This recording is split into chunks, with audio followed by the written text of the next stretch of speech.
Yarana et bienvenue dans votre journal des communes. Aujourd'hui, nous sommes à Paea, mais je vous emmène dans la commune de Moorea Mei'o, où nous allons découvrir deux projets qui illustrent l'engagement de la commune en faveur du développement durable. Nous commencerons par l'école bioclimatique de Papetoae, un établissement qui fait désormais partie du paysage communal et qui a été conçu pour offrir aux élèves un environnement d'apprentissage adapté au climat polynésien. Puis, nous nous intéresserons à un projet tourné vers l'avenir, la future ressourcerie de Moorea Mei'o, qui ambitionne de réduire les déchets et de développer le réemploi sur l'île. Tout de suite, direction l'école de Papetoae avec Lydie Tefa'atou.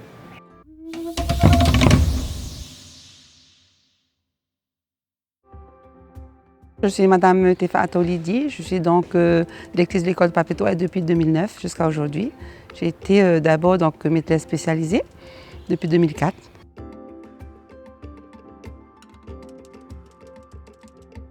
Alors l'école bioclimatique a commencé donc à sortir de terre en 2020. Donc la construction a commencé en 2020, ensuite il y a eu la Covid.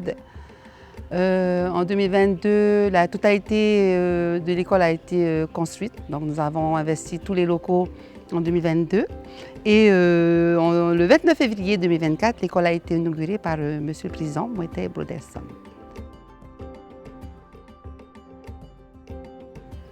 Il y a 250 élèves, il y a donc 11 classes et nous sommes en tout 29 personnels qui gèrent toute l'école, dans le personnel enseignant et le personnel communal. Alors je pense que comme moi, vous vous sentez bien dans l'école, hein? Je suis sûre que c'est le cas. Alors l'école, donc, la différence entre les autres écoles, c'est que lorsque vous entrez dans les salles, vous sentez la fraîcheur. Les matériaux qui ont été utilisés sont des matériaux propices justement à ce climat. Et à chaque fois que les enfants et le personnel y entrent, ils se sentent bien. Donc ils arrivent à entrer dans de bonnes conditions et à entrer dans les apprentissages. Ensuite, les bâtiments ont été placés face au vent. Donc ils ont en fait vérifié la ventilation, la luminosité. Donc ils ont placé de sorte à ce que la lumière puisse pénétrer dans les classes et le vent puisse aussi circuler dans les classes de façon à ce qu'elles soient ventilées constamment. Nous sommes en Polynésie française, hein? Donc le climat tropical, on fait que souvent nous avons bien chaud dans nos îles. Hein? Effectivement, la climatisation n'est pas en trop. Mais dans les salles que nous avons, elle n'est pas nécessaire. Néanmoins, la commune a permis qu'il y ait quand même une climatisation dans les salles administratives, dans mon bureau, dans le DAZ, dans la salle informatique, dans la bibliothèque. Ils ont quand même installé des climatiseurs ainsi que des brasseurs d'air en cas où il fasse vraiment trop chaud. Alors, merci pour cette question. Dans le cadre du dispositif École en santé, hein, nous participons à ce dispositif. Et effectivement, lors en fait, des activités et des actions qui sont mises en place pour mettre en avant cette école en santé, il y a effectivement cet aspect de vivre ensemble, de l'accueil, l'importance du site d'accueil. Et dans le vivre ensemble, nous mettons l'accent sur le bien-être pour bien apprendre. Et le bien-être, les locaux utilisés, les matériaux utilisés, l'espace utilisé, les structures utilisées font justement ce plus, cette plus-value qui justement détermine en fait tout ce qui a un lien avec le bien-être, le bien-vivre ensemble. Alors, en termes d'établissement classique, je ne connais pas les coûts. En tout cas, concernant cet établissement, il a coûté plus de 500 millions. Je pense que c'est un énorme coût, sans compter la maintenance et l'entretien. Parce qu'effectivement, ça fait plus de 2 ans que nous y sommes. Et en termes de fonctionnement et de maintenance, ça a quand même un coût. On a quand même quelques millions, on a dépensé quand même quelques millions pour le fonctionnement. Alors, un bilan très positif, puisqu'effectivement, lorsque les enfants et même le personnel entrent dans l'école, ils se sentent bien. Ils ont envie de venir à l'école tous les jours, parce qu'ils sont bien accueillis, parce que les locaux, en fait, sont neufs. Les locaux, en fait, leur permettent de travailler dans de bonnes conditions, des conditions favorables pour entrer dans les apprentissages. On se sent bien, on est tout frais et on reste tout frais jusqu'à la fin de la journée. Donc, oui, c'est un atout. Oui, on a envie de venir à l'école tous les jours. Oui, les résultats sont meilleurs, mais on peut faire mieux. Maintenant, ce ne sont pas les bâtiments qui vont faire la différence, ce sont aussi les familles. On a besoin de leur participation, on a besoin de leur collaboration. Donc, plusieurs indicateurs font qu'on vit bien à l'école. En tout cas, pour Papetoyer, en termes d'école en santé, aujourd'hui, on veut dire que la santé, c'est à l'école. Et ça commence par la structure. En tout cas, un grand merci à Tavana et Vincent. Grâce à Tavana, cette école a vu le jour. Je voudrais vraiment le remercier ainsi que tous les partenaires qui ont financé ou cofinancé les travaux. Donc un grand marou à Tavana.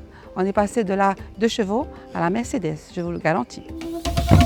Cette volonté de construire un territoire plus durable se retrouve également dans un autre projet porté par la commune. La création d'une ressourcerie destinée à donner une seconde vie aux objets et à réduire les déchets exportés hors de l'île. Tout de suite, nous allons à la rencontre de Watson Poreuil pour nous en parler. Yarana Watson. Yarana Mildred. Alors, tu es responsable de la gestion et de la valorisation des déchets ici dans la commune de Mo-o-Réa-Mei-o.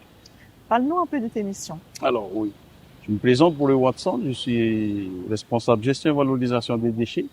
Mes missions principales sont d'organiser la collecte pour nos 4500 abonnés et aussi améliorer la qualité du service de collecte et trouver des solutions à la réduction de nos coûts. Avant de parler de la ressourcerie, qui est le sujet principal aujourd'hui, est-ce que tu peux nous dire pourquoi la commune s'est lancée dans ce projet?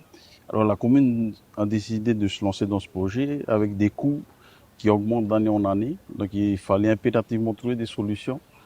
Il faut savoir que les déchets de Montréal sont transférés sur Tahiti.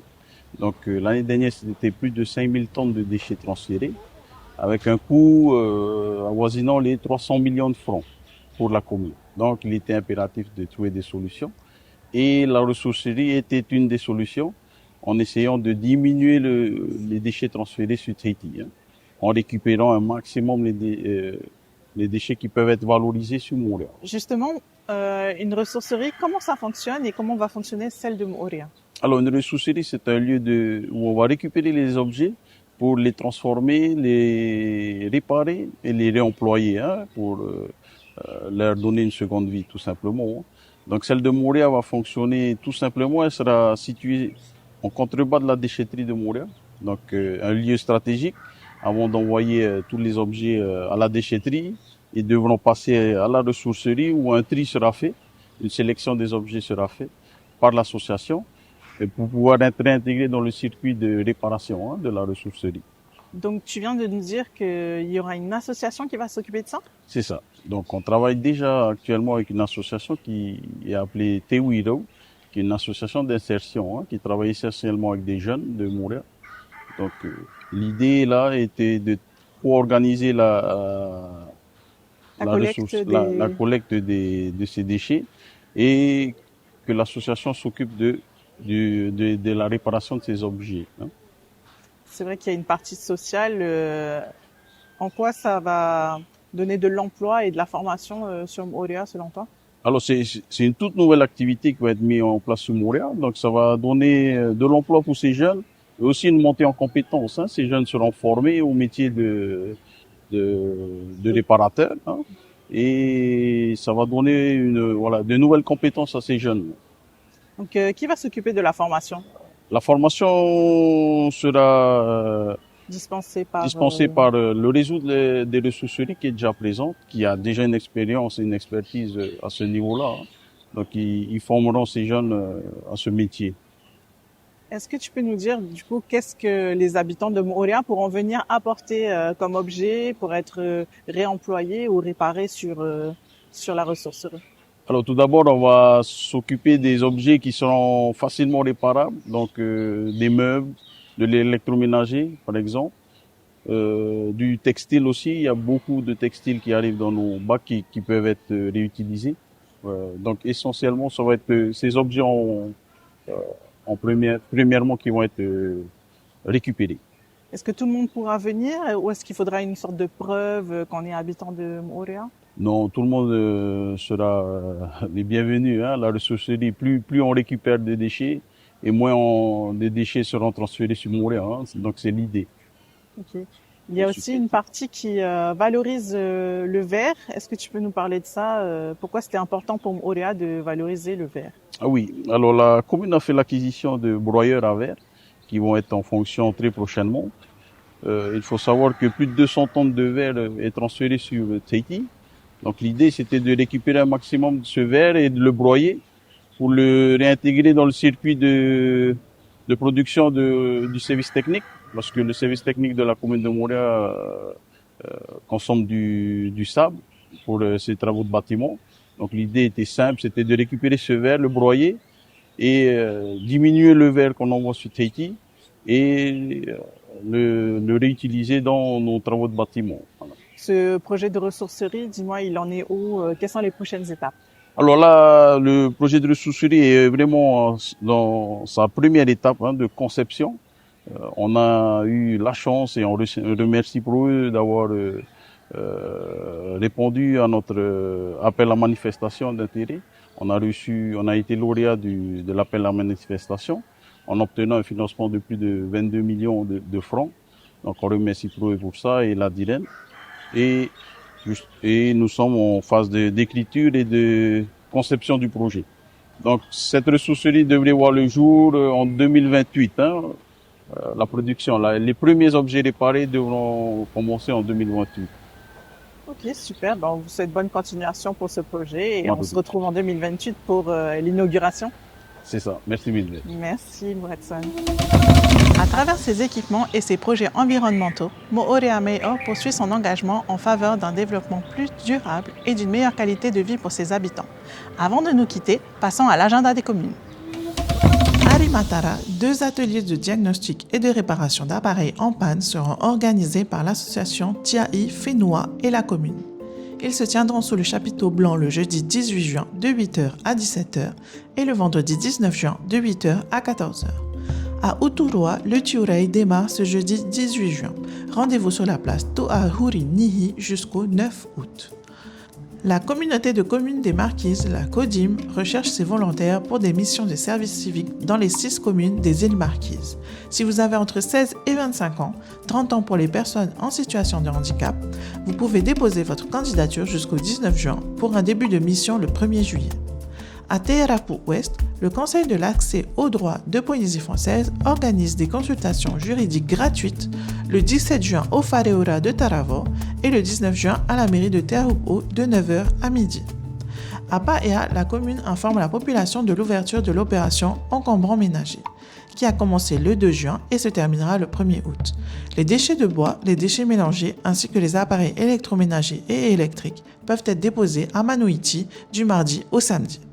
À Tapu-Tapu-Atea, la commune informe les associations Matahiapo et Artisanat de Puohine qu'une réunion d'information se tiendra le mardi 16 juin à 13h à la mairie annexe de Puohine. Merci de nous avoir suivis et on se dit à la semaine prochaine pour un nouveau journal des communes. Nana!